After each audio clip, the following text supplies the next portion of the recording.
따라합시다. 하나님을 모독하지 말라. 여러분, 아마 이 로마서 우리가 말씀을 드릴 때는 마음에 좀 각오를 좀 단단히 해야 될 겁니다. 로마서의 이 편지의 대상이 로마에 있는 교인들이잖아요. 이미 1장에서도 바울이 스스로 밝힌 바와 같이 로마에 이미 예수를 믿고 있는 이 로마 교회 성도들이 바울이 볼 때는 신앙이 참 좋아 보이고 그나마도 참 그 불모지 땅에서 복음의 꽃을 피운 것만 해도 사실은 대단한 것이라 칭찬받아 마땅하겠고 또 칭찬받아 왔는데, 이미 이렇게 로마에서 예수를 믿고 있는 사람들, 그들의 삶을 내용을 들여다보니까 그들이 사실은 본연의 복음의 어떤 그런 그 중심에서 많이 벗어난 채로, 또 사람들의 생각도 많이 들어가 있고, 또 자기도 모르게 타협한 채로 세속화되어진 복음을 진짜 복음인 것 마냥 붙들고 살아가는 이런 쪼가리 신앙으로 살아가는 사람들이 많이 있더라. 그래서 칭찬을 하고 싶었으나 사실은 너무 유감스러운 그런 모습을 보면서 바울이 마음이 많이 아팠던 겁니다.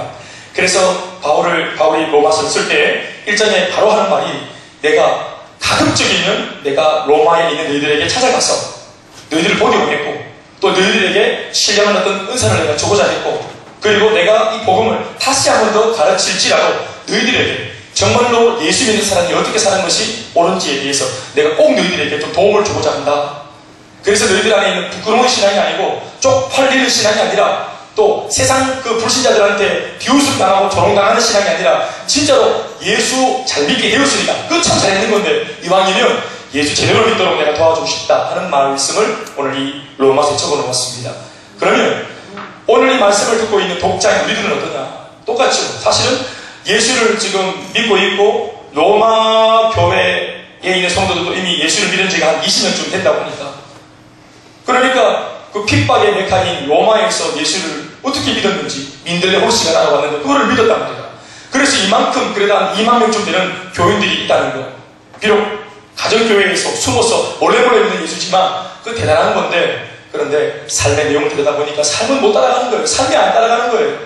내가 입으로 말하는 예수처럼 내가 그 말씀대로 살지 못하는 모습들이 있더라는 말이에요. 그런데 내가 예수를 믿으면서도 예수 믿는 사람으로서의 빛과 소금의 맛을 못 낼 때 일어나는 해프닝이 뭐냐 하면, 내 한 사람이 하나님의 은혜로부터 멀어지는 정도로 끝나는 것이 아니라 다른 불신자들, 다른 예수를 믿지 않는 사람들이 이 어설프게 믿는 사람들을 보면서 예수를 믿는 사람들은 다 이런 줄 알고 얼마나 실망을 할 것이고, 야 그렇게 예수면은 애시당초 예수, 야 그 뭐 때문에 그 많은 사람들이 예수를 이렇게 이 정도밖에 안 되는 예수를 믿겠다고 오죽하면서 그렇게 수교까지 했노? 사자박이 되고 내로에 또 수많은 그런 어떤 폭군들에게 그렇게 잡혀가지고 맞고 사자박이 되고 목이 베이고 화형당하고 불타 죽고, 왜 그렇게 그냥 겨우 이 정도의 신앙 가지고 목숨까지 걸었냐? 그래서 세상 사람들한테 매력이 없는, 메리트도 없는 그런 복음이 되어질까 바울이 몹시 걱정이 되었던 거예요. 그래서 오늘 이 로마서를 쓰는 바울 안에 있는 그런 심정이 오늘 2장 말미에까지 고스란히 전달되고 있는 것입니다. 뭐라고 말하고 있습니까? 예수를 어설프게 믿고, 그리고 하나님을 어설프게 믿는 너희들 때문에 너희들이 하나님이 이방인들 가운데 모독을 받았다는 거예요. 무슨 말입니까? 이방인들이 예수를 어설프게 믿는 사람을 보면서 야 치아라 하면서 하나님을 욕한다는 거예요. 우리가 욕먹고 끝나는 게 아니고 하나님이 욕먹고 하나님이 모독을 당하고 교회가 십자가가 예수님의 그 고귀한 인생이 아무것도 아닌 것처럼 쓰레기 취급을 받게 되니까 그거 안 된단 말입니다. 그래서 바울이 오늘 이 마음을 계속 가지고 있는 채로 말씀 하나하나를 지금 벗겨내고 있습니다. 사랑하는 여러분, 지금도 마찬가지 아니겠습니까? 오늘 우리가 지금도 복음을 전하다가 세상에서 만나는 불신자들, 우리가 지금도 복음을 전하면서 만나는 불신자들의 입에서 듣는 말이 뭡니까? 우리가 1시간 동안 한 바가지 말씀을 쏟아놓아도, 한 바가지 복음을 쏟아놓아도, 한 바가지 행복의 비결을 쏟아놓아도 그들이 한 시간 동안 들었던 말씀 앞에서는 잠자고 다 침묵하고 있다가 비웃듯 입꼬리를 싹 올리면서 실룩거리면서 내뱉는 한 시간 뒤에 말이 뭡니까? 이 모든 진리의 말씀 전체를 뒤집어 엎는 단 하나의 그들의 주장이 뭡니까? 내가 아는 어떤 예수 믿는 장로가 있는데 돈 띠먹고 도망갔어요. 이 한마디 하면은 진리의 말씀 1시간짜리가 한꺼번에 땅바닥에 골박이 치는 겁니다. 예수 믿는 게 얼마나 고상한지 이걸 1시간, 2시간 선포하는 이 모든 아름다운 주옥 같은 메시지가 내 친구 중에 예수 믿는 게 있는데 하면서 보증을 내가 치고 썼다가 도망가고 없다면서 이런 말 한마디, 따라가지 못하는 도덕적인 삶, 불친절함, 매정함, 무책임함, 냉정함, 이런 몇 가지의 삶의 잘못된 모습 때문에 그 사람만 모독당하는 것이 아니라, 여러분 아직까지 다 평생을 말해도 다 설명할 수 없는 이 주먹 같은 주님의 말씀 전체가 송두리째 무가치한 말씀이 되고 마는 이런 어처구니 없는 일이 무엇 때문에 일어납니까? 우리의 연약함과 우리의 미식함 때문에 일어나는 겁니다. 기독교 전체가 도매급으로 사잡혀서 욕먹는 것이, 여러분, 진리 대 진리로 같이 서로 논쟁을 해가지고 기독교의 진리가 잘못됐다고 욕먹는 게 아니에요. 불교의 진리와 기독교의 진리가 진리 대 진리로 붙어가지고 기독교가 별거 아니네 하고 욕먹는 게 아니라, 이 모든 것이 어떤 종교, 어떤 종파하고도 비교할 수 없는 참 진리이지만, 믿습니까? 기독교 자체를 불허합니다. 기독교 진료 생명이신 이 복음은 사람의 인생 전체를 뒤집어엎잖아요. 가정과 가문의 상처를 씻어버리잖아요. 이런 생명의 복음과 위대한 복음이 무엇 때문에 이게 역전들이 가르치기 높아요? 또 그렇게 되어왔어요? 우리의 미숙한 삶의 모습 하나하나, 말투, 눈빛, 불친절한 모습, 부도덕한 모습, 정직하지 못한 어떤 그런 삶, 이런 몇 가지의 미성숙함 때문에 나도, 교회도, 기독교도, 예수님의 십자가도, 하나님 아버지의 그 사랑도 전부가 도매급으로 이게 거짓것처럼 매도당한다는 말입니다. 그러니까 이것을 보는 바울의 마음이, 이게 지금 바울의 마음이에요. 이 바울이 이것을 보면서 이게 너무 가슴이 아팠다는 겁니다. 오늘 세상 사람들, 특별히 불신자들이 기독교를 선호하지 않는 이유, 우리 잘 압니다. 종교적인 위선 때문입니다. 종교적인 위선, 말과 행동이 다르기 때문에 행동을 안 따라가는데 특별히 말이 너무 많아. 심지어 같은 교인이 봐도 저건 아닌데 싶을 정도로 그렇게 파는 시한 행동을 서슴지 않고 눈 하나 깜짝하지 않고 그렇게 하는 그런, 참 우리의 낯을 뜨겁게 만드는 그런 같은 교인들을 골라치면 우리가 참 정말 어떤 면에서는 세상 사람들이 기독교인들을 그렇게 싫어하는 이유가 참 타당하다, 어떤 면에서는 이런 마음이 들 때도 있어요.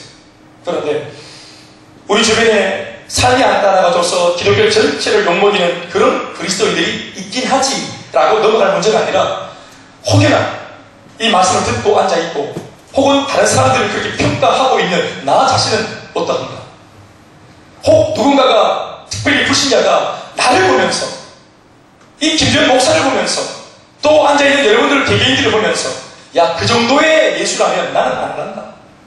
네가 믿는 신앙, 지금 네가 품고 있는, 평생 믿으려고 드는, 네가 지금 믿고 있는 이 속에 있는 신앙이, 야, 그런 정도면 나는 그냥 내 신정을 믿고 살아간다. 돈 믿고 살아간다, 차라리. 주일날 차라리 나는 레저를 즐기겠다, 차라리. 사랑하는 여러분, 우리가 죄를 지어도 문제지만, 특별히 죄를 굳이 안 지어도, 우리가 재미없고 심심하고 따분한 예수를 믿어도 이런 효과를 발생합니다.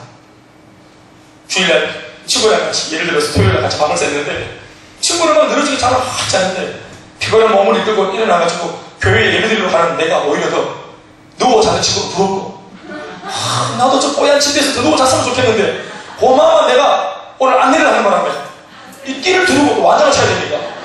그래도 내가 이렇게 문을 찡 열고 교회를 나가는데 발걸음이, 오히려 내 발걸음이 더 무겁고, 그러면서 친구가 빙긋 웃으면서 나를 조롱하고, 와 그래서 이렇게 된다면, 혹은 이 모습을 예배를 드리러 가는 나의 뒷모습, 뒷꼭지를 쭉 쳐져가지고 마지못해 예배당에 나가는 내 뒷모습, 이 뒷꼭지를 이웃에서 마당에 쓰다가 주일날 아침에 이집 아저씨가 본다면, 우리 경상도 말로 의지가 되게 되겠소.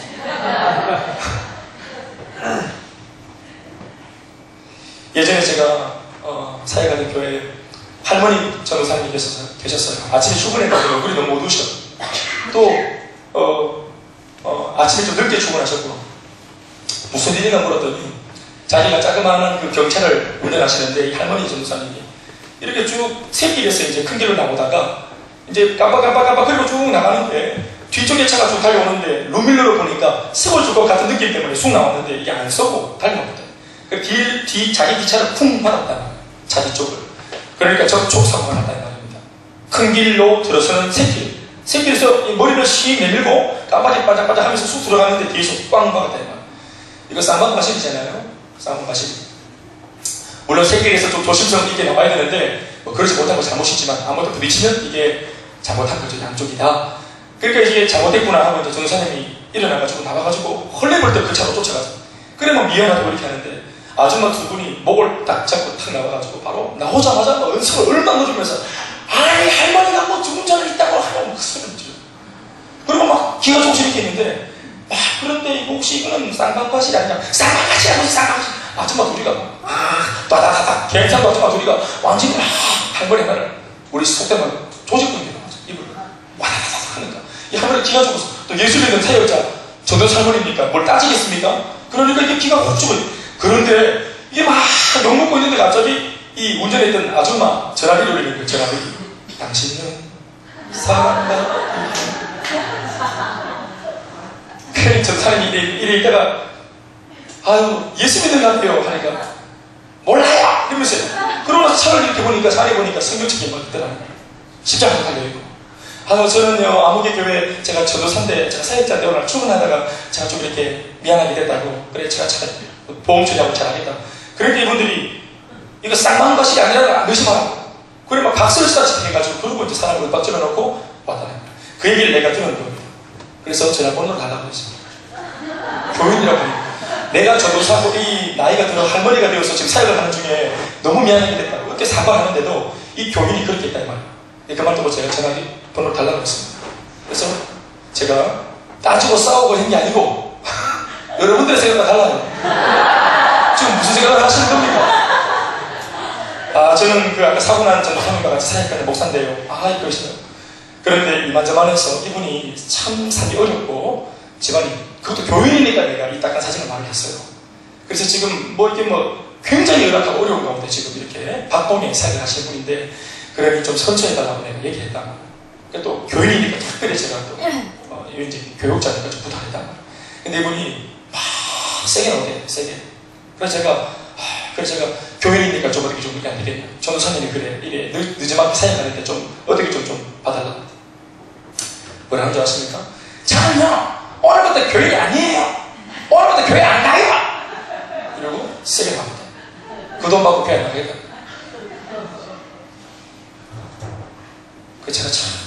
제가 잘못한 거죠. 괜히 제가 그런 말 해가지고 교인 안 하면 교인 나올 건데 어느 교인인지 모르겠지만 그래가지고 다 몰아주고 그렇게 했다는 거예요. 그래서 제가 그 얘기를 보면서 참 마음에 진짜 너무 부끄럽고 쪽팔리고 진짜 그리고 상대적으로 우리 교육자들이 진짜로 우리가 진짜 파리 목숨이구나. 정말 존경받지 못하는 교육자. 정말 우리가 이렇게 됐구나. 우리가 이런 시대에 지금 사역을 한다고 앉아있구나. 그런 슬픈 마음도 같이 막 들었습니다. 사랑하는 여러분, 오늘 복음을 전하는 전도사역의 적절한 방향꾼은 예수를 믿지 않는 불신자들의 강박함이 아니라 불신자들에게 욕먹는 미성숙한 교인들이고 미성숙한 교회고 미성숙한 목사고 미성숙한 성도의 삶입니다. 오늘 본문에도 우리가 읽었죠. 같은 주님을 믿는 우리들의 얼굴을 화끈거리게 만드는 그런 사람들이 오늘 바울의 고백 속에 등장하고 있습니다. 그들의 이름은 바로 유대인입니다. 이들은 사실 유대인이라고만 표기되어 있지 않고 17절 말씀을 읽어보시면 유대인이라고 세상 사람들로부터 불려지는 사람들입니다. 유대인이라고 누가 부르고 있습니까? 예수 믿지 않는 불신자들, 하나님을 모르는 이방인들이 이 사람들, 일단의 우리들을 이방 유대인이라고 지금 부르고 있는데 이방인들로부터 유대인이라고 불려지는 사람들, 유대인. 오늘 이렇게 딱 들어보면 알겠지만 이제 오늘 이 말씀 속에서는 바울이 유대인, 소위 유대인이라고 불려지고 또 자칭 하나님의 선택받은 민족, 선민이 내가 유대인입니다.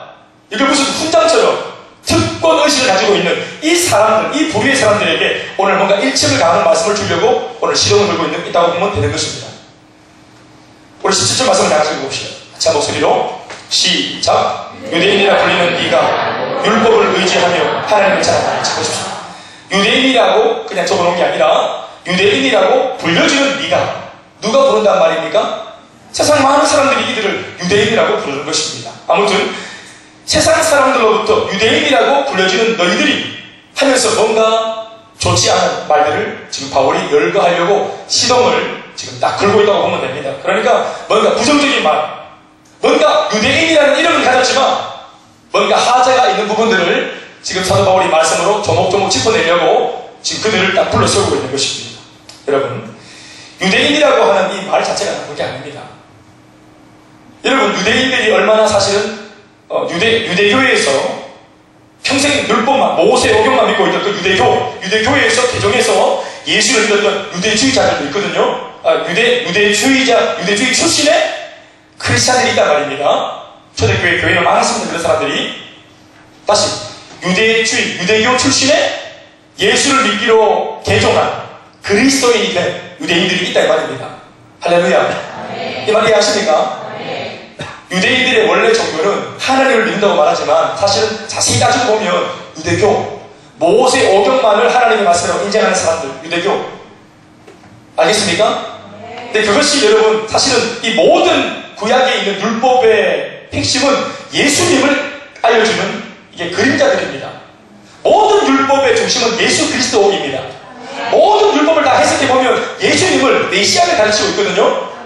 그러니까 진짜 이 유대교 자체가 나쁜 게 아니라 이 유대교를 통해서 이 유대의 가르침을 통해서 율법의 가르침을 통해서 예수님을 따라보고 이 율법대로는 사람이 못 사니까 율법을 다 지키고 사람이 못 사니까 이 율법을 우리가 못하는 이 율법의 모든 내용을 완성시키신 예수님을 딱 볼 수 있는 눈이 열려야 되는 겁니다.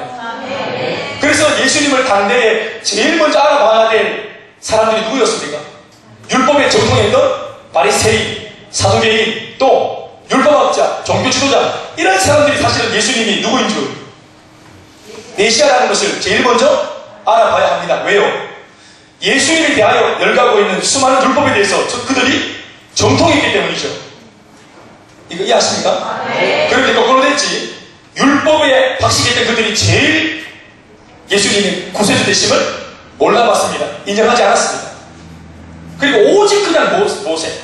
예수님이 오셨는데도 모세. 정작 모세는 나는 부족하다. 예수님 봐라. 이렇게 했는데 말씀 안에서 보면 모세가 못다한 그 모든 말씀을 이루신 분이 예수님이거든요. 할렐루야. 아브라함도 예수님을 알고 계시고 이삭도 야곱도 여호수아도 다니엘 모든 구약에 있는 인물들이 손가락으로 가르치고 있는 사람이 누구냐면 예수님입니다. 예수님이 율법의 완성이시거든요. 그런데 어떻게 율법을 잘 알고 있는 사람들이 예수님을 제일 몰라봤다는 말입니다. 사랑하는 여러분, 그런데 이 사람들이 왜 그랬습니까? 율법이 잘못됐기 때문입니까? 아니요, 율법만 고집했기 때문에 그래요. 그리고 그 율법에다가 사람들이 만들어 놓은 여러 가지 그런 유전들, 사람들이 만들어 놓은 인위적인 사람들, 인본주의적인 가르침들을 율법에다가 660개나 붙여놨다는 말입니다. 종교적인 화려함 때문에. 껍데기 신앙이었죠. 원래 여러분 유대인이라고 하는 이 말은 이스라엘, 구약에서 말하는 이스라엘 사람들을 이제 성경시대, 예수님 당시 시대에 유대인이라고 불렀어요. 그러니까 유대인이란 말은 하나님의 백성 이스라엘을 하시는 거란 말이에요. 그거 좋은 거예요, 나쁜 거예요? 하나님에게 선택받은 민족, 내 백성이란 뜻의 이 유대인이란 말, 틀린 말이에요. 원래 유대인이란 말의 의미가 뭐냐 하면 칭찬과 찬송이라는 이름입니다. 제가 만약 이 뜻이 나빴다면 제가 우리 조원이 아들에게 이 딸에게 이 이름을 제가 지어줬겠습니까? 유대인, 유다인 이렇게 혼용해서 쓰거든요. 칭찬과 찬송이라는 뜻입니다. 아멘, 아멘. 그러나 오늘 바울이 언급하고 있는 유대인이라고 불려지는 이들은 칭찬과 찬송이 아니라 비웃음과 조롱의 대상이 지급되고 말았습니다. 사실 바울도 오늘 이 말을 하면서 유대인들에게 말씀을 적으면서 약간은 비꼬듯이 말씀을 적고 있습니다.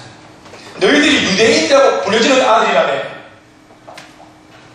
내 말 좀 들어봐라 하면서 약간은 그들을 비꼬듯이 말을 하고 있습니다. 왜냐하면 비꼬아도 싼 것은 그들 자체가 얼마나 의심했는지 몰라. 이 유대인이라는 호를 뒤집어 쓰고 얼마나 자기들이 유대인이라고 하는 것을 뻗이고 살았는지 몰라요. 원래 유대인의 본 의미는 하나님 앞에서 굉장한 복을 받은 사람들이라는 내용을 내포하고 있습니다. 그 원래의 모습이 어떤지 아십니까? 17절 중간부터 20절 중반까지 적혀 있습니다. 원래 유대인의 삶을 자 읽어보십시다. 바울이 이것을 언급하고 있습니다.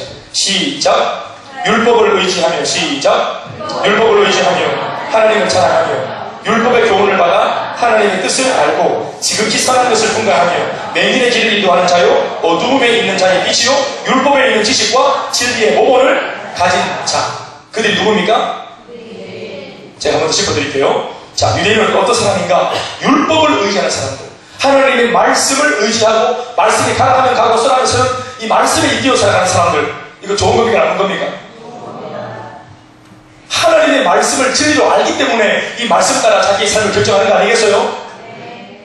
하나님이 또 택한 특별한 백성들에게 하나님 당신 자신을 계시하는 하나님의 말씀을 선물로 준 겁니다. 하나님을 알려주는 말씀, 이 비밀한 경륜과 계시를 받은 유일한 백성, 그들이 유대인이란 말이에요. 이거 축복된 거 아닙니까? 예수 아무나 믿습니까? 하나님 아무나 합니까?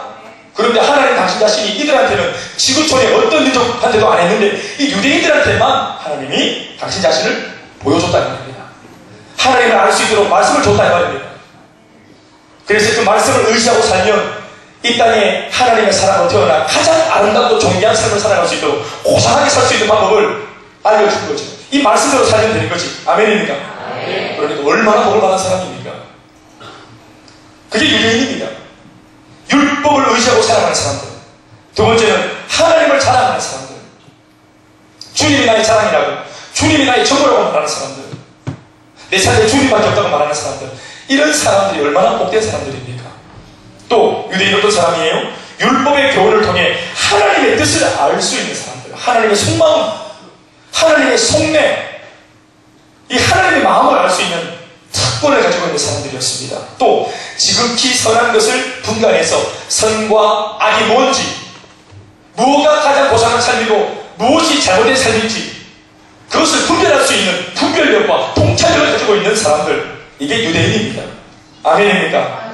우리 이런 분별력 꿈에도 소원하는 거 아닙니까? 지금도 우리가 왜 이렇게 늘 삶에 꼬라박고 삽니까? 이 분별력이 없어가 안 그렇습니까? 그런데 유대인들은 이런 분별력을 식별할 수 있는 영적 눈을 가졌단 말입니다. 그래서 그들이 자신의 삶을 밝힐 뿐만 아니라 심지어는 뭐도 합니까? 맹인의 길을 인도할 수도 있는 사람들이었고, 더 나아가 어둠에 있는 자들에게 뭐가 될 수 있는 사람입니까? 빛이 되는 사람들입니다. 그리고 마지막 율법의 지식과 진리의 모본을 가졌어.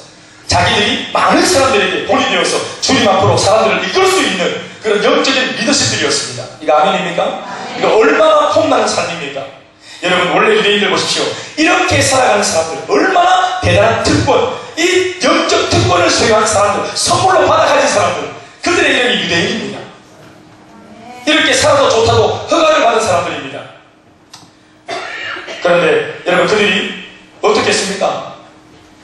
이렇게 멋진 바울도 알고 있는 이런 사람, 바울도 원래 하나님의 백성 유대인들은 이렇게 살아야 한다는 것을 알고 있는데 그들은 그렇게 살지 않았다는 거예요. 그래서 바울이 오늘 그들이 들으라고 원래 유대인은 이렇게 살아야 되는 거 아닌가 하면서 적고 있는 겁니다. 왜 적고 있을까요? 그렇게 살고 있지 않으니까. 왜 이방인들한테 모욕을 받나요? 지금 이방인들이 저 부류의 사람들은 유대인이네, 저 사람들 유대인이네, 유대인 지나가네, 이거 지금 여러분 존경하는 마음으로 유대인 지나간다, 빌 기자, 이게 아니고, 이거 유대인, 이거 지나가네, 저 예수쟁이 지나간다, 무슨 말인지 알겠습니까? 사람들이 유대인이라고 왜 부르냐면 존경하는 마음, 부러운 마음으로 부르고 있는 게 아니고 지금 현재 이 사람들을 조롱하듯이 하나님의 선택받은 백성이 이게 별거 아니네, 쪼다른 삶이네 하면서 하나님의 찬송이고 칭찬의 백성들의 이름이 땅바닥에 완전히 자랑거리에서 조롱거리가 되어 있다는 말씀이에요. 왜 그렇게 조롱거리가 되어버렸습니까? 삶이 받쳐주지 못하니까. 진짜 원래 유대인의 삶을 그들이 누리고 있지 못하고 살고 있지 못하니까 바울이 지금 속이 터져서 이 일을 지금 하고 있는 겁니다. 하나님으로부터 이렇게 살도록 특별히 부름받고 선택받은 자이기에 유대인이란 사실이 스스로가 생각해도 뿌듯하고 자랑스러웠을 텐데, 이제는 보십시오. 문제는 이렇게 살았기 때문에 유대인이고, 또 유대인은 그렇게 살아야 하는 건데 삶은 다 없고 내용은 다 쏟기고 쏟아져 버리고 껍데기만 딱 남아가지고 뭐를 지금 의식하고 있습니까? 나 유대인이다, 우리 아빠가 유대인이고 나 유대인 혈통에서 태어난다, 즉 이런 껍데기 자랑하고 있는 것입니다. 동네 사람들이 지금 어떻게 말하는지 전혀 아랑곳하지 않고 지 멋대로 개처럼처럼 살고 있다 이 말입니다. 모두는 이만큼 예를 들어서 오늘날로 표현하면 이만큼 큰 십자가를 가슴에 이게 뭐 그런지 이게 무슨 뭐 이게 다루기 각기목인지 모르는 이만큼 큰 십자가를 목에 달고 몽환증을 꼬라지겠다 생각하다가 귀에도 막 십자가, 목에도 십자가, 옷을 딱 벗으면 내 목에도 십자가, 온 결실이 십자가. 근데 십자가의 정신대로 살지 못하는 삶일 때 사람들이 저런 예수쟁이 지나간다, 저런 이렇게 한다 이 말이에요. 물론 유대인들은 하나님 예수님을 모릅니다. 그러나 하나님의 백성 아닙니까? 모세 율법 주장했는데 모세 율법만큼도 못 살았다 이 말입니다. 껍데기 유대인이 되어버렸습니다. 23절 말씀에 바울이 이 껍데기 위선자들, 이름만 가지고 있는 유대인, 홀 좋은 껍데기 유대인들, 이 종교주의자들을 보면서 바울이 뭐라고 부르고 있습니까? 하나님을 욕먹이는 자라고 부르고 있습니다. 읽어볼까요? 시작. 율법을 자랑하는 네가 율법을 범함으로 하나님을 욕되게 하느냐? 누가 하나님 욕합니까? 잘못 산 유대인들 때문에 누가 하나님 욕합니까? 불신자들, 예수를 믿지 않는 불신자들, 하나님을 모르는 불신자들, 이방인들이 지금 하나님을 욕하고 있다는 말입니다. 오늘 본문 역시도 지난 2주간 우리가 들었던 말씀의 주제에서 결코 벗어나 있지 못합니다. 그 주제가 뭐였습니까 여러분? 하나님의 진노죠. 오늘 이 말씀도 여전히 주제는 하나님의 주제, 진노라고 하는 주제가 밑으로 흐르고 있습니다.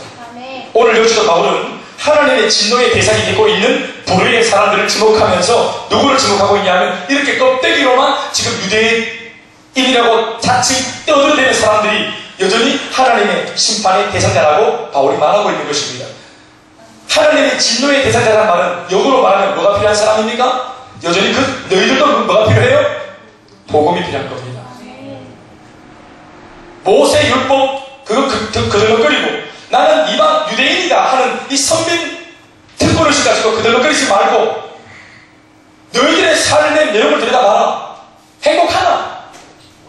그래, 유대 율법을 붙들고 살아야 한다고 떠버리고 있는데 네 다른 거 모르겠고 내가 물어보자. 행복하나? 하나님이 나를 사랑하고 있다는 사실 그게 느껴지나 지금? 네 인생에 만족이 있나? 수고하고 무거운 집 다 벗고 사나? 행복하나? 왜 묻습니까? 바울이 안 행복한 줄 알기 때문에 의문에 속한 죽어있는 그 사람이 지킬 수 없는 이 율법은 사람에게 오히려 지혜를 뿌립니다. 그런데 자기도 지키지 못하는 수많은 말씀들, 모세오경을 어깨에 걸어내고서는 내가 이런 말씀을 들은 사람이다 아나? 내가 이 얘기 많은 모세율법을 어릴 때부터 읽었던 사람이다 아나? 안다는 것, 이 말씀을 읽었다는 것, 몇 번이나 읽었다는 것, 이런 거 자랑하고 있는 것입니다. 그런데 물어볼까요? 행복합니까? 말씀으로 살아야 행복하지. 율법은 여러분 우리가 감당할 수 없는 무게의 말씀들이거든요. 율법이 우리 가운데 주어진 이유는 뭐냐 하면 이 율법대로 살라고 주님이 율법을 주셨지만 이 율법의 내용들은 사람이 살아내지 못하는 내용들입니다. 이미 불가능한 내용들이에요. 그러면 살지도 못할, 그렇게 행하지도 못할, 실천하지도 못할 율법을 주님이 왜 주셨습니까? 절망하라고. 하나님이 우리에게 율법을 주신 이유는 뭐냐? 절망하라고. 하나님께서 요구하시는 의가 이 정도구나. 그런데 그 율법을 우리가 주님의 요구를 응할 수 있어요? 할 수 있어요? 살아갈 수 있어요? 못 살아요? 못 살아요. 거미줄처럼 날줄과 시줄로 촘촘하게 어떤 것 하나도 여러분 거기에 우리가 접촉이 안 될 수 없습니다. 그리고 율법을 어기는 자 하나라도 어기면 그 사람은 바로 즉결 심판에 놓이게 됩니다. 그러니까 율법을 주신 이유는 뭐냐면 율법 앞에서 절망하라고. 나는 그렇게 살 수 없다는 것은 그 율법 앞에 서면 내가 절망이 일어나는 거예요. 못 사니까. 그래서 누가 내게 간절히 요청이 됩니까? 내가 누구를 요청하게 됩니까? 구원자요. 메시아를 내가 요청하게 되는 겁니다. 내가 율법을 다 지키면, 구약적인 의미에서는 율법을 다 지키면 구원받아요. 그러나 율법을 지키지 못하기 때문에 하나도 우리가 제대로 살 수 없기 때문에 그런 율법 앞에서는 구원이 멀어요. 구원은 이미 떠나간 배입니다. 항구를 떠난 배예요. 못 잡아요. 그런데 구원은 받아야 되겠고 율법이라는 배는 못하겠고 이미 떠났고 그러니 돌아보니까 누가 우리 곁에서 또 다른 구원 구도선을 만들고 있나요? 예수 그리스도입니다. 예수님은 우리에게 이거 하나 저거 하지 않습니다. 뭐 하나 말씀하십니까? 믿음. 이거 해라 저거 해라는 율법이 하는 말이고, 예수님은 뭡니까? 수고하고 무거운 짐자다 다 내게로 오라. 마음으로 믿어 의에 이르고 입으로 시인해서 구원을 받으라. 누구든지 주의 이름을 부르면 구원을 받으리라. 받아라. 주님은 받아라. 여기 있다. 안아. 다 누려라. 믿어라. 믿기라. 우리에게도 수월합니까? 예수님은 수월하죠. 믿기만 하면 되는데. 사랑하는 여러분, 율법을 왜 주셨습니까? 정리합시다. 말씀해 보세요. 절망하라고. 아멘이십니까? 율법은 절망하는 겁니다. 그리고 이런 불가능한 우리들을 구원하기 위해 예수 그리스도가 이 모든 율법을 이미 당신이 다 이루시고, 딱 율법을 1.1핵이라도 놓치지 않고 모든 하나님의 요구를 몸으로 다 살아내신 예수님이 딱 서 계시면서 내 손 잡아라. 구원을 완성하신 예수님이, 율법을 다 완성하신 예수님이 내 손 잡고 내 나에게 서라. 아멘입니까? 그거 못하겠습니까? 할 수 있습니까? 못합니까? 할 수 있습니다. 할렐루야. 그러나 율법과 예수님의 차이는 하루빨리 차이입니다. 예수님이 얼마나 감격스럽습니까? 그런 의미에서 보면 예수님이 얼마나 감사하고 고맙습니까? 내 모든 죄를 구속하신 예수님의 십자가가 얼마나 감사합니까? 그렇습니다.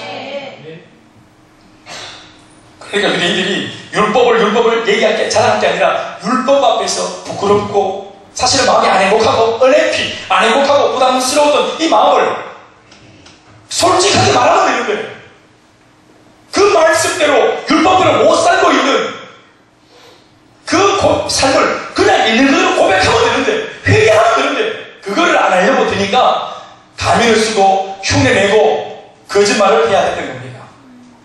그렇게 이 바울이 평생을 율법으로 살아왔던 사람 아닙니까? 히브리인 중에 히브리인이고 본인이 율법을 공부했던 사람 아닙니까?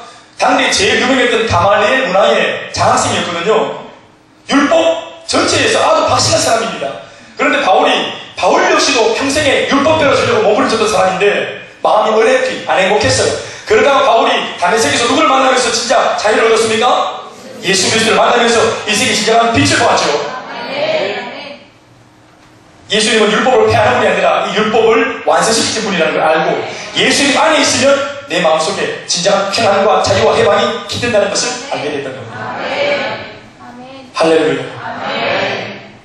그래서 이제는 이 하나님의 말씀을, 율법의 내용들을 구원을 받기 위해서 율법대로 살아야 되겠다고 막 몸부림치는 게 아니라, 구원은 이미 예수님을 믿을 때 내게 이루어졌고 이제 예수를 믿어서 구원받은 나니까 구원받은 백성답게 하나님의 말씀대로 살아야 되겠나, 그런 측면에서 말씀대로 살려고 애를 쓰는 사람이 되는 것입니다.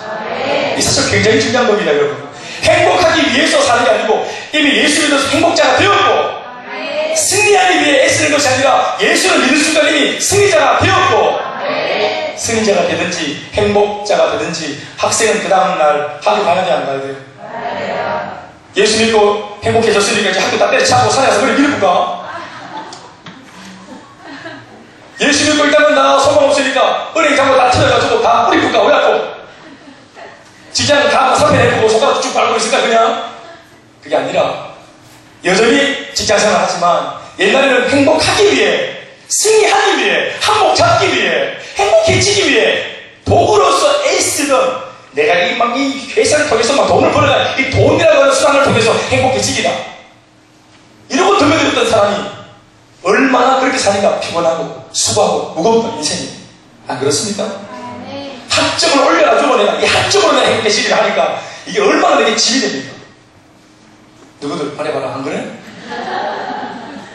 내가 진짜 우리 집은 가난하지만 내가 진짜 신랑감 하나 제대로 뿌려가지고 내가 팔자 고치기다, 진짜 이러고 남자를 쫓아다닙니까?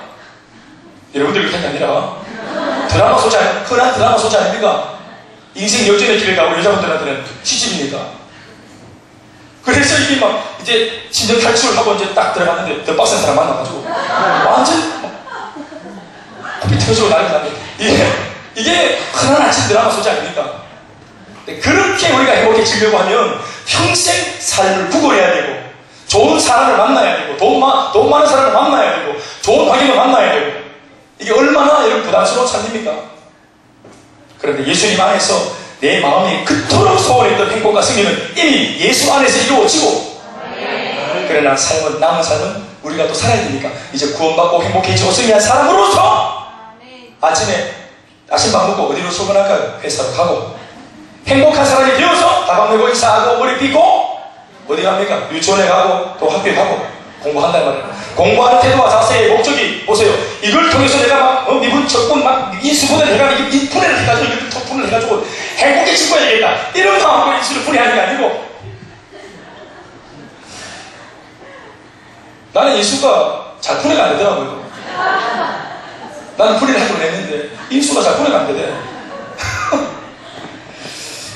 네, 하여튼 그랬어요. 근데 예수를 딱 믿고 이미 행복해지고, 공부는 승리자가 되어서 하는 공부니까 공부하는 태도와 자세가 이미 접근이 다르죠. 접근 방법이 다르잖아요. 어때요?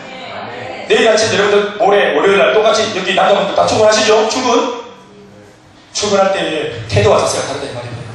옆에 있는 형제와 자매들, 우리 지적 동료들은 지금보다 눈이 벌기가 좀 많이 막 자 물고 있어요. 짜증이 충만하고 화가 충만하고 항상 화가 나 있잖아 사람들이. 그런데 이 기쁨, 예수 믿고 이미 행복해진 내가 직장생활하고 경제생활하고 이게 벌써 태도와 자세가 다르기 때문에 넉넉히 자유함으로 이 한 생애를 우리가 그렇게 달려가는 것입니다. 이거 믿으시면 아멘 합시다. 사랑하는 여러분, 율법을 그러니까 가지고 있었던 유대인들이 예수 믿다 왔을 때 제일 먼저 이거는 우리를 절망하게 했지 하고 다 던져버리고, 그래서 더 강한 마음으로 예수님을 다 붙잡아야 되는 것이 아멘입니까? 그렇죠. 그런데 그들이 무겁고 힘들고 수고로 왔지만 뭐 하나 안 했던 거예요? 율법과 함께 살았던 삶이 무겁고 힘들었다는 것을 인정을 안 하고 가면 쓰고 딱 있으니까 어때요? 그러니까 여전히 예수님이 이미 오셔서 돌아가시고 부활하시고 승천하시고 성령이 내려왔고 지금 예수 믿는 그리스도인들이 이렇게 많이 생기고 있는데도 여전히 유대인들은 그러고 사는 거란 말입니다. 지금까지도 저 이스라엘의 통곡의 배 앞에서 유대인들은 아직까지도 이 땅에 새로 오실 구원자 메시아를 지금도 기다리고 앉아 있습니다. 2000년 전에 그분부터 와다 가셨는데.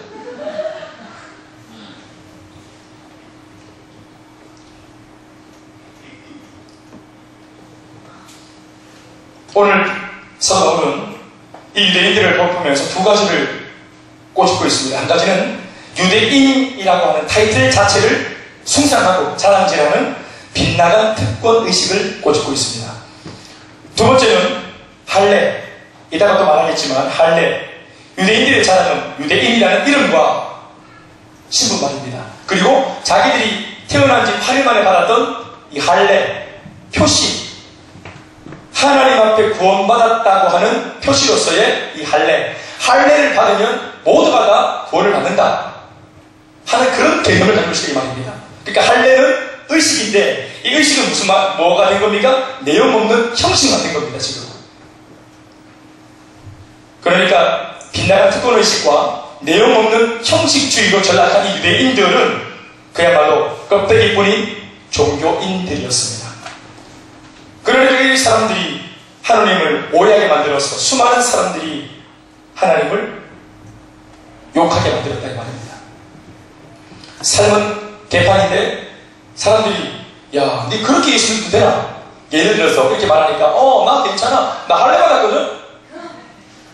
야, 니 그렇게 예수 믿고 하나님 그렇게 엄상하게 믿고 죄를 그렇게 짓고 니 마음대로 사는데 완전 삶은 괜찮았는데 니 구원에 문제 없나? 괜찮나?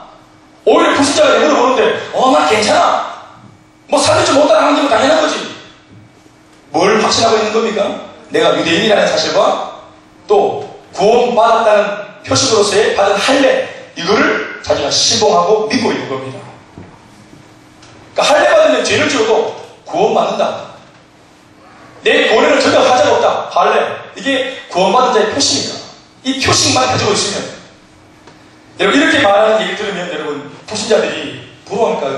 야, 니 그런 사람 멋있다. 나도 할례 받을게. 이래 하고 싶게 매력적입니까?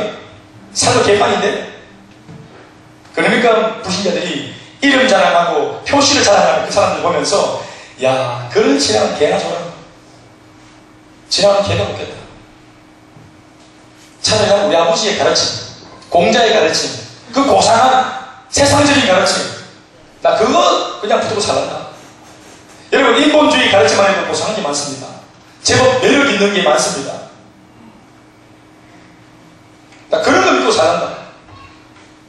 삼강오륜, 사서삼경, 그런 것 속에도 여러분 제법 들을 만한 것이 있습니다. 인문학에도 제법 들을 만한 것이 있단 말입니다. 그런데 그런 것과 비교해 봤을 때 이 기독교의 사상과 진리가 매력적이어야지. 불신자들 입장에서는 이 액면가로 이것이 매력적이어야 됩니다. 뭔가 끄는 것이 있어야 되거든요. 또 실제로 복음은 제대로 복음을 딱 전하면 사람들이 끌립니다. 끌립니다, 사람. 오늘도 우리 주양이 엄마가 아이고 오늘 이번 주에 좀 내 마음 좀 안 좋다, 좀 시끄럽다 내 마음이, 오지 마라 해라 목사님 일행들 그렇게 신신당부 해다 나한테 오지 마라 했는데 딱 가니까 간식을 다 준비해놨어. 그래 말씀을 좀 들으면서 눈물 한번 가지 몇 번이면 닦았다 좀 흘렸다 닦았다 흘렸다 하시고 나서야 우리 잘했습니다. 우리 좀 못 줬습니까? 우리 오늘 잘했습니다. 우리 못 줬습니까? 어머님 하니까 잘했어요. 마찬가지입니다, 여러분. 네. 복음을 제대로 전하면 매력적입니다. 안 듣고 싶었던 사람들의 그 움켜잡은 손가락 사이로도 복음이 들어가면 이 서로 편이 되는 거 아니겠습니까? 네. 사랑하는 그들은 17절부터 20절까지의 말씀, 이 아름다운 유대인의 아름다운 삶을 살지 않고 껍데기만 가지고 있으면서 그들 스스로가 자칭 뭐라고 말했습니까? 20절 말씀 뒷부분에 보십시다.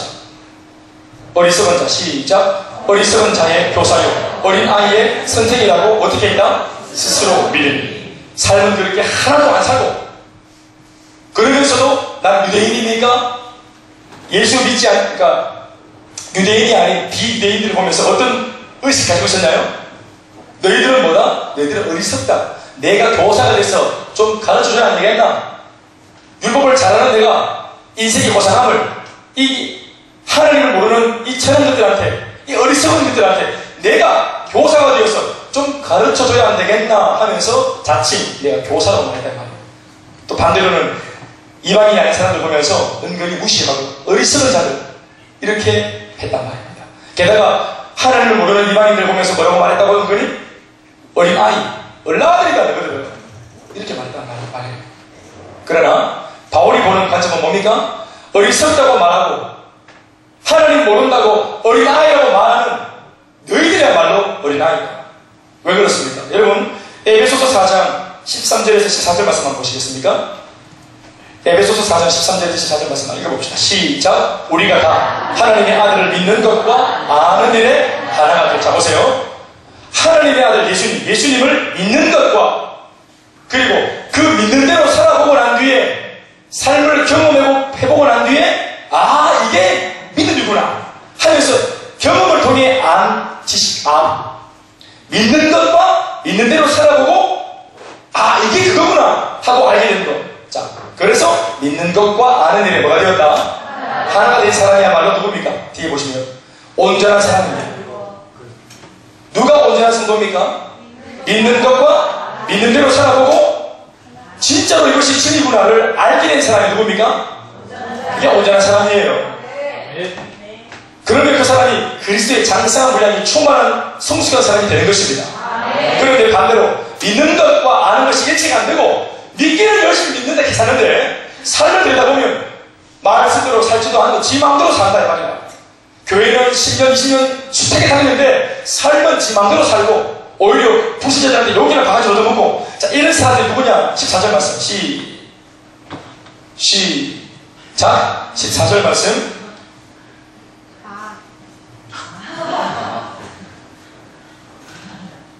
시작. 이는 우리가 이제부터 어린아이가 되지 아니하여 사람의 수립수와 간사한 유혹에 빠져 온갖 교훈의 풍조에 밀려 무동하지 않게 하냐니라. 뭐라 말합니까? 믿는 것과 아는 대로 살지 않는 사람은 누구라 말하는 것입니까? 14절 말씀 앞에 읽어주세요. 뭐가 되지 아니하려고 한다? 어린아이.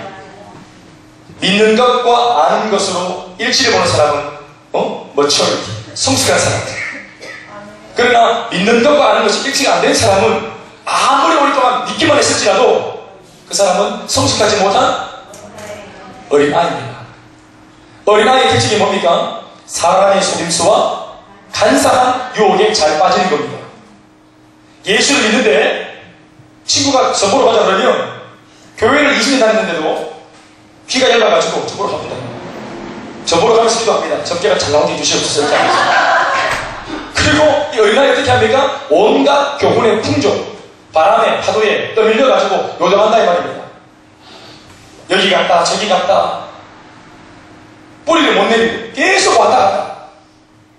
공기가 가벼워가지고 귀는 이만큼 당나귀 파란기가 돼가지고 계속 그 디즈니 만화에 나오는 그 덤보처럼 코끼리 귀가 이만해가지고 날개짓을 하면서 여기 가서 듣고 저기 가서 듣고 듣는 거 좋아하는 이 사람 어린아이기 때문에 밤 하루 종일 CTS 설교만 설교를 얼마나 많이 듣는지 모르는데 머리를 이만큼 커지는데 살이 안 나가지는 사람.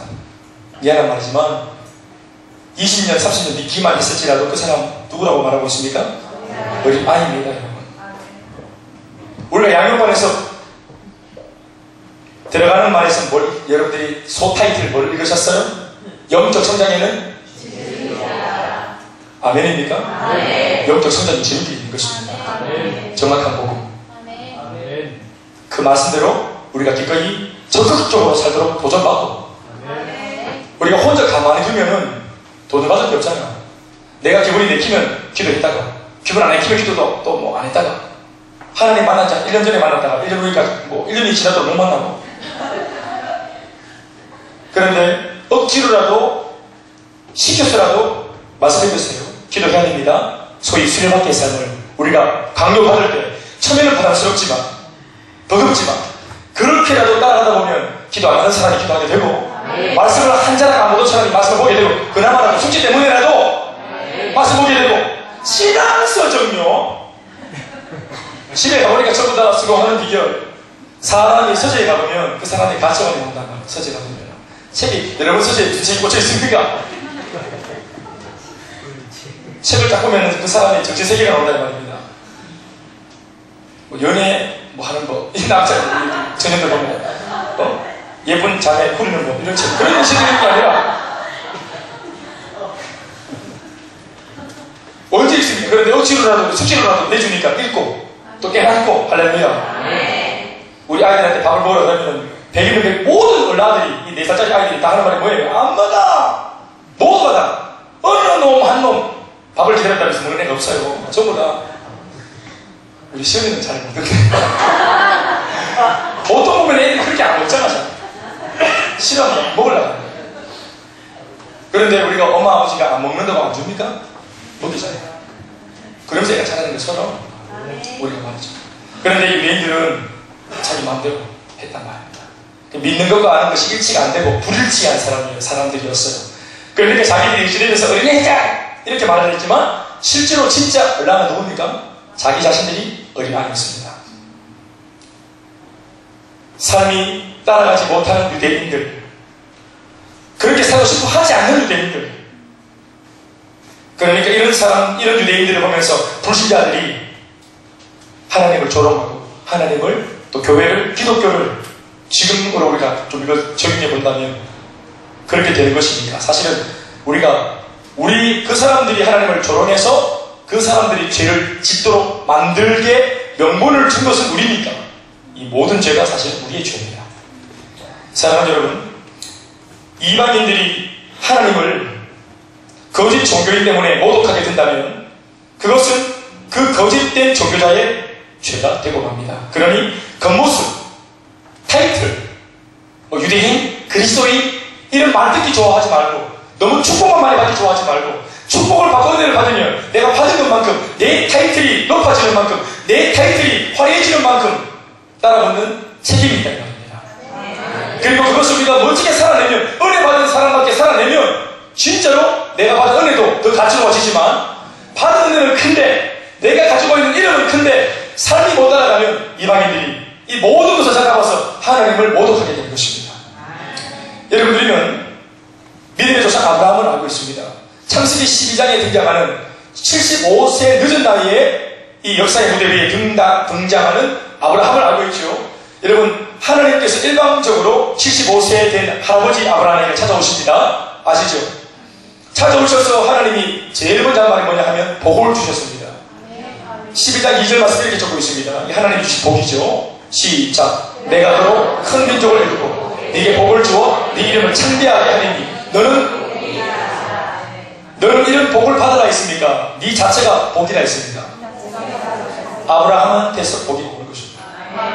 그러니까 물 한 잔을 떠다가 아브라함에게 먹인 게 아니고 이 펌프, 물을 날마다 만들어내는, 물을 기를 수 있는 이 우물을 샘솟는 우물을 아브라함한테 통째로 주신 겁니다. 물도로 다니지 않아도 되도록 샘수통 통째로 아브라함한테 통째로 준 겁니다. 이런 복 받아라 저런 복 받아라가 아니라 네가 복이 되어주라. 네 안에서 복이 나온다. 아멘 아멘. 그러니까 이 복의 사이즈 스케일이 얼마나 큰 복인지 모릅니다. 그런데 이 복을 받아야 할 때는 아브라함도 아멘 우리처럼 했을 겁니다. 그런데 이 복이 가지는 책임 소지가 있다. 그게 뭐냐? 3절 말씀에 나옵니다. 보십시오. 시작. 너를 축복하는 자에게는 내가 복을 내리고 너를 저주하는 자에게는 내가 저주하리니 땅의 모든 족속이 너로 말미암아 복을 얻을 것이다. 또 이 말을 바꾸면 땅의 모든 족속이 너로 말미암아 저주를 받을 수도 있다는 말입니다. 자, 적어보십시오. 아브라함이 있는데 아브라함이 하나님의 복받은 아들로서 멋지게 삶을 잘 살고 말씀대로 살고 진짜 신앙의 진실을 보여주면서 살았다. 그러면 주변에 있는 많은 불신자들이 이 아브라함 하나님 말씀대로 잘 사는 신앙 좋은 아브라함 보면서 저주할까요? 칭찬할까요? 칭찬하죠. 아브라함은. 그러면 아브라함을 칭찬하고 또 아브라함이 가지고 있는 신앙을 칭찬하면 하나님께서 누구를 복주실까요? 아브라함을 복주는 겁니까? 칭찬한 불신자들을 복주는 겁니다. 그런데 아브라함이 지 맘대로 살고 개차반처럼 살았다. 하나님을 믿는데도 삶을 지 맘대로 살았다. 그러면 주변에 있는 불신자들이 아브라함한테 뭐 할까요? 저주합니다. 그러면 하나님의 저주가 누구한테 임할까요? 아브라함한테? 아니에요. 아브라함을 저주한 이방인한테 임하는 겁니다. 자, 이방인들의 이 복을 받고 말고의 문제가 누구한테 달렸습니까? 하나님? 하나님? 아브라함입니다. 아브라함. 그러니까 아브라함이 이 복의 근원이라고 하는 타이틀을 받았는데 이거 마냥 기뻐할 일입니까? 무거운 책임이 있는 겁니까? 잘 못 살면 이방인들이 아브라함을 욕하고 하나님은 욕한 아브라함을 욕보인 이방인들을 저주하는 겁니다. 이게 무슨 말인지 아시죠 여러분? 그리스도인이 되어서 하나님의 백성이라고 하는 존귀한 유대인이라는 이름을 가졌음에도 불구하고 그 삶답게 살지 못하면 반드시 우리가 불신자들한테 교회가 욕먹고 성도가 욕먹습니다. 그러면 하나님 입장에서 내가 세운 교회, 이 교회는 여러분 김대현 목사의 교회거나 여기 동정의 교회거나 또 정의라의 교회가 아니고 주님의 교회입니다. 그래서 주님의 교회가 욕을 먹으면 우리가 분노하는 게 아니라 누가 분노하는 줄 아세요? 교회의 주인이신 주님이 분노하는 겁니다. 그런데 주님의 교회가 욕먹도록 부추기고 명분을 준 것은 누굽니까? 비밀을 준 것은 누굽니까? 우리입니다. 우리. 기독교를 싸우려는 만드는 게 누굽니까? 잘못 예수를 믿는 오늘 이 세속적인 성도들입니다. 예수님을 도깨비 방망이처럼 뚝딱 해서 내 뒤를 채워주는 복받기 위한 도깨비 방망이 같은 예수로 전화시킨 것은 누굽니까? 오늘 기복적인 신앙 가지고 있는 성도들입니다. 그러니까 많은 예수 그리스도를 믿는 사람들이 잘못 살면 그 동네 전체가 숭배받는 겁니다. 오늘 대구가 왜 어렵졌습니까? 이 책임 소지가 95%나 예수를 믿지 않고 있는 95%의 불신자들에게 있는 줄 아십니까? 잘못 예수를 믿고 있는, 그래서 기독교가 매력이 없도록 보여준 우리 먼저 예수를 믿었던 우리들한테 이 책임이 있는 것입니다. 그래서 하나님이 어쩌면 이 땅 예수를 잘 못 믿고 있는 우리들 때문에 이 대구 시민들이 교회를 욕하게 되는 바람에 이 땅이 이렇게 지금 황폐해질지 몰라요. 내 가정이, 내 가문이, 내 하는 일, 내가 다니는 회사가 지금 그 운명에 있는 것입니다. 이 모든 것을 손그릇에 뒤집어 엎어 멋지게 역전할 수 있다고 보여준 사람이 누굽니까? 요셉입니다. 요셉은 기가 막히게 열악한 환경만 그가 몸담아 살았죠. 고동이에 빠지고 팔려가고 노예가 되고 가정의 총무가 되었으나 오해받아가지고 지하 가문에 갇히고 잊혀진 사람이 되어버리고 얼마나 숱한 고난을 당했습니까? 좋지 못한 환경 속에 늘 몸담았지요. 그러나 요셉 자체가 주님의 사람으로 그 신앙이 날마다 빛나고 있었기 때문에 축복이 있는 모습 곳만 골라서 저기도 축복이 있네? 나 저 축복 받아야 되겠다. 또 떨어져서 이쪽이 축복이 있는 곳에만 빨대를 들고 다니면서 쪽쪽쪽 빨아먹는 사람이 아니라 내 자체가 이미 복 덩어리이기 때문에 내가 빛이기 때문에 빛이 있는 곳을 찾아 안 가도 그냥 내가 가면 밝아지는 겁니다. 그냥 내가 있으면 밝아지는 것입니다. 사랑하는 여러분, 율법은 에르스에 되고 에르스도 안 되지만 복음은 빛입니다. 그래서 복음이 가는 곳은 다 밝아지는 것입니다. 복 받는 곳이 따로 있는 게 아닙니다. 그래서 이상날 잡고 손 없는 날 잡고 날 잡고 심지어 제왕절기도 1분 2초를 딱 맞춰가지고 복된 그 시간에 복 받는 시간에 하나 꺼내다 합니다. 우리 오늘 노예리는 그렇게 안 꺼냈죠. 내가 오늘 태어나면 그날이 복된 날입니다. 내가 이날 결혼하겠다 하면 그날 하나님 복 주시는 겁니다. 나 이날 이사하겠어 하면 주님이 그날 이사할 때 복을 주시는 것입니다. 우리가 결정하면 복음 안에서 해방과 자유가 있기 때문에 복을 주시는 것입니다. 그러나 우리가 잘못 살면, 이런 특권을 가졌음에도 잘못 살면 욕먹는 것입니다. 그리스도인이라는 것에 대한 바른 이해와 거룩한 책임의식을 우리가 가져야 합니다. 세상에서 가장 값진 것을 이미 가졌지만 그것을 순리대로 바꾸어 가지 못하면 오히려 큰 화가 되고 마는 것입니다. 그러나 율법을 그대로 다 지키고 행하고 살 수 없는 것이 현실입니다. 유대인이라고 하는 이름만으로는, 그리고 율법을 안다는 것만으로는 하나님이 원하시는 그 자리에 도달할 수 없습니다. 그러니까 이렇게 이름만 지금 뻗이고 있다가는 평생 살면서 하나님을 믿지 않는 사람들한테 욕먹는 그런 사람이 되기 딱 좋습니다. 오늘 본문에 보면은 유대인들이 하라고 하는 삶을 안 살고 오히려 그들이 추구했던 삶이 3가지 정도가 나오죠. 바울이 언급하고 있죠. 더 많습니다, 사실. 그런데 3가지로 딱 요약했습니다. 그게 뭡니까? 하나는 도둑질. 도둑질하지 말라고 선포하는 네가 도둑질하고 있구나. 가늠하지 말라고 말하는 네가 오히려 가늠을 하고 있구나. 우상을 가진 여기는 네가 우상 숭배는 안 한다 하지만 이 우상들을 네가 유통시키고, 예수 믿지 않는 사람들이 우상 목을 매니까 네가 우상을 훔쳐다가 이걸 팔아먹고 매매를 하고 네가 그러고 사는구나. 너만 안 하면 되는 거냐? 다른 사람들도 그렇게 살지 않도록 도와줘야 될 입장인데, 사람들이, 불신자들이 죄를 짓도록 네가 부추기고 살았잖아? 너 먹고 살겠다고? 그 우상 숭배하는 것보다 더 큰 죄야. 다른 사람들이 우상 숭배하도록 도움 죄니까 바울이 그걸 말하고 있는 것입니다. 그리고 이들의 거짓된 삶을 한마디로 싸잡아 뭐라고 결론 내립니까? 25절 말씀이에요. 같이 시작. 네가 율법을 행하면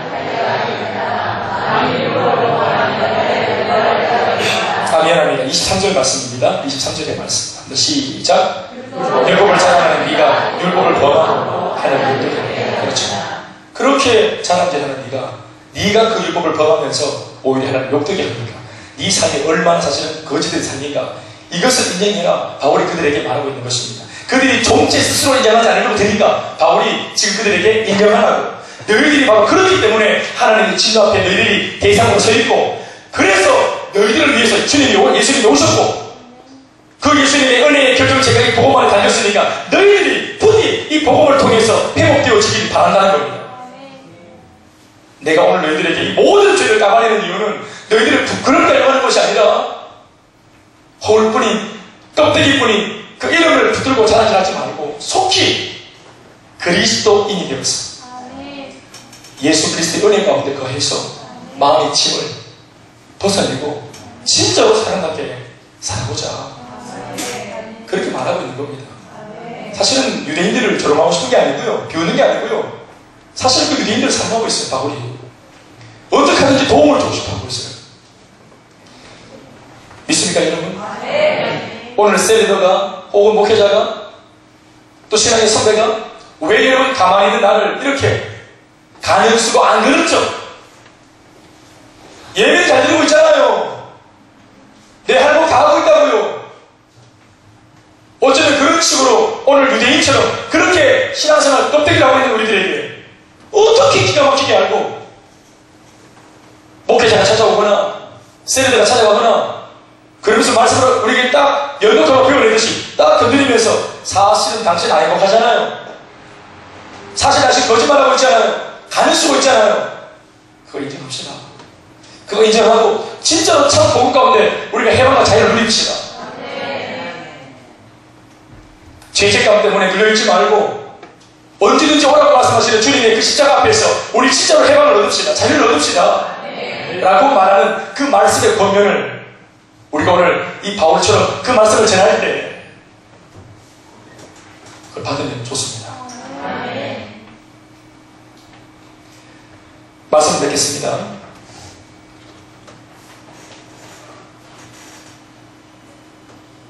그런데 그들이 유대인들의 껍데기뿐의 신앙에 대해서 바울이 막 언급을 하자 우리 자신은 그렇습니다 하고 두 손 두 발을 딱 들고 항복합니다. 그러면서 복음 앞에 딱 서는 것이 아니라 그들이 두 번째 카드로 우리가 삶을 못 살지만 괜찮소 하면서 내려온 카드가 뭐냐 하면 할례였습니다.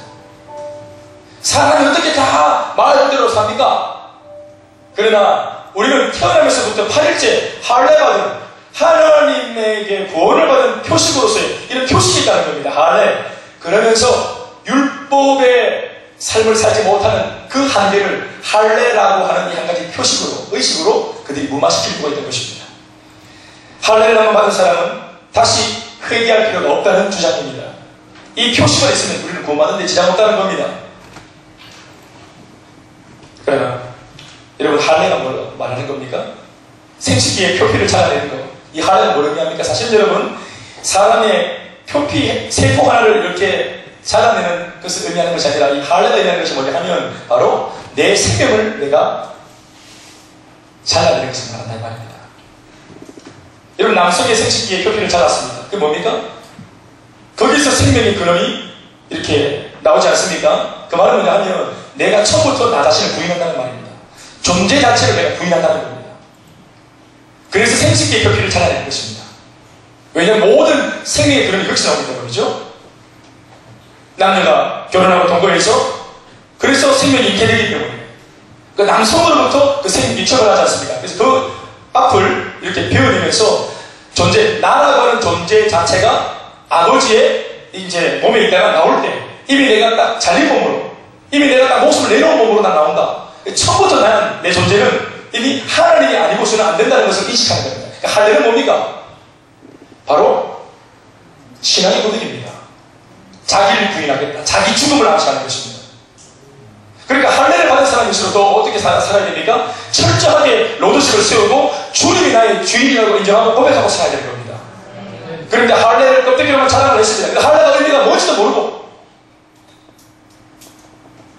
여러분 우리가 지금 예수 그리스도를 믿으면 갈라디아 2장 20절 고백처럼 나는 그리스도와 함께 죽었고 이제 내가 육체 가운데 사는 것은 나를 사랑하사 나를 위하여 자기 생명을 버리신 하나님의 아들을 믿는 믿음 안에서 사는 겁니다. 그러니까 할례를 받았다면 할례를 볼 때마다 할례의 표시를 볼 때마다 늘 내가 누구 때문에 존재하는지 내 생명의 근원이 누구 때문인지 그것을 묵상하면서 늘 옷깃을 열고 겸손할 수밖에 없는 우리가 될 수 있었던 거죠. 그런데 그들은 오히려 그렇게 하지 않았습니다. 할례만 믿고 교만 방자하고 지망대로 살았던 겁니다. 사랑 여러분, 오늘 그들은 두 가지로 잘못된 삶을 살았습니다. 껍데기 이름 그리고 할례라고 하는 종교 행위. 오늘 우리에게 이 두 가지가 어떻게 적용됩니까? 우리들도 화려한 이름이 있습니다. 우리에게도 화려한 이름이 있습니다. 얼마든지 내 부족한 이 죄의 모습을 감출 수 있는 거대한 명함 한 장씩 있습니다. 저 같은 거 보십시오. 이 목사라고 하는 이 이름, 이 명패 앞에, 명패 뒤에 제가 얼마나 제 많은 그런 부족함과 결핍들을 숨길 수 있겠습니까? 성도들은 덮어놓고 목사를 적용해 주거든요. 따라줍니다. 예의를 갖춥니다. 목사이기 때문에 여러분들이 덮어놓고 저를 믿고 따라줍니다. 예의를 갖춥니다. 그러나 실제로 그 목사라고 하는 목회자라고 하는 명함 뒤에 제 안에는 제 양심이 아닌 기도 부족의 죄, 교만의 죄, 정욕의 죄, 거짓의 죄, 방종의 죄, 말뿐인 죄, 삶으로 살아내지 않는 영적 게으름, 나태함, 감히 성도가 목사의 그 잘못된 것을 다 지적하지 않아서 그렇지, 지적 안 해도 제 자신이 아는 거죠. 그러나 이것을 제가 다 얼마든지 이 목사라고 하는 이름 뒤에 얼마든지 제가 갖출 수 있습니다.